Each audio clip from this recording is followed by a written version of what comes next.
question foncière est une priorité absolue. Et je dirais que les chiffres parlent d'eux-mêmes et les assises du foncier que nous avons contribué à impulser au niveau de l'Assemblée de Corse ont permis précisément de donner des chiffres. J'en cite quelques-uns. D'abord le taux de résidence secondaire, 6 000 en 1968, 71 000 en 2007 et probablement 80 ou 90 000 aujourd'hui. Deuxième exemple, c'est la multiplication des prix, une augmentation vertigineuse. Tout le monde sait que le moindre terrain aujourd'hui en ville ou au village, c'est 100, 150, 200 euros le mètre carré. Autrement dit, des prix qui sont inaccessibles à la quasi-totalité des Corses et notamment aux jeunes. Donc le foncier est une priorité absolue dans des domaines précis comme l'agriculture, où il faut faciliter l'accès des jeunes agriculteurs aux terres, dans le domaine du logement où il faut permettre à tout le monde d'avoir un toit, c'est quand même un droit fondamental, et puis ensuite de façon peut-être plus essentielle encore, Persa Adar, Persa Ubobulu, ce qui fait la singularité du peuple corse, ce qui est un élément de cohésion essentiel, c'est notre lien inusable à la terre, et ce lien-là, il faut le maintenir. Les mesures techniques et juridiques existent.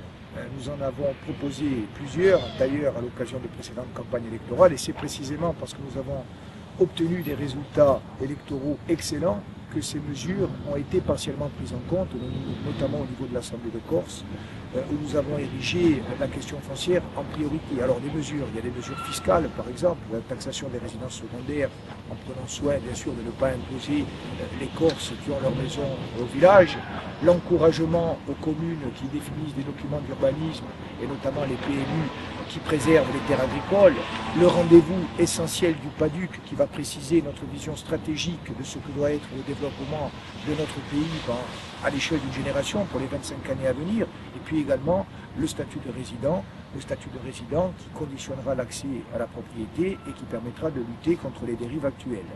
Enfin, la question essentielle des arrêtés bio. Mais au-delà de toutes ces mesures techniques, de toutes ces mesures juridiques, ce qu'il faut, c'est une volonté politique.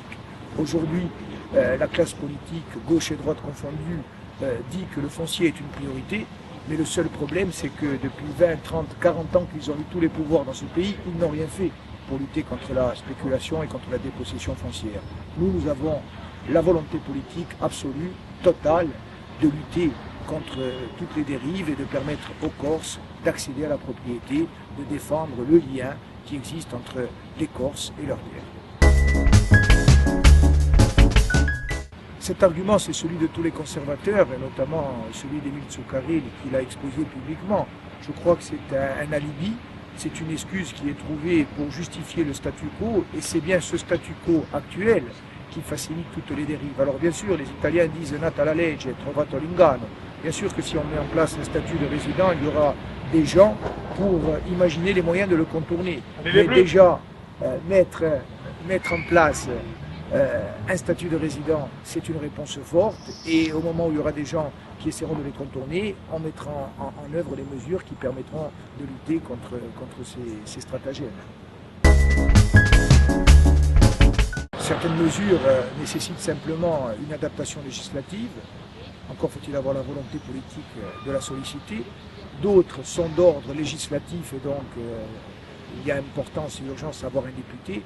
Et puis enfin et surtout, si on veut se mettre à la hauteur des enjeux, il faut une réforme constitutionnelle. Je prends les 3 dossiers stratégiques qui sont urgents. Premier dossier est celui du foncier, avec la notion de statut de résident. Il faut une réforme constitutionnelle. Deuxième chantier, celui de la langue corse, avec l'indispensable statut de co-officialité. Il faut une réforme constitutionnelle. Et troisième chantier, le maintien du régime dérogatoire issu des arrêtés MIO et en corollaire, le transfert de la compétence fiscale, il faut une révision constitutionnelle. Enfin, je dirais qu'au cœur de tous ces dispositifs, il y a le peuple corse, et ce peuple doit être reconnu, et que pour que ce peuple soit reconnu, il faut là encore une réforme constitutionnelle. Et au-delà de celles et ceux qui disent « nous envisageons une réforme constitutionnelle », il y a celles et ceux comme nous qui allons nous battre pour l'obtenir, et je crois que la meilleure garantie que nous créions un rapport de force, notamment avec Paris, un rapport de force politique, un rapport de force démocratique, mais un rapport de force aussi urgent, parce que dans tous ces domaines on ne peut plus attendre, il faut véritablement qu'il y ait des députés nationalistes élus lors de la prochaine élection législative.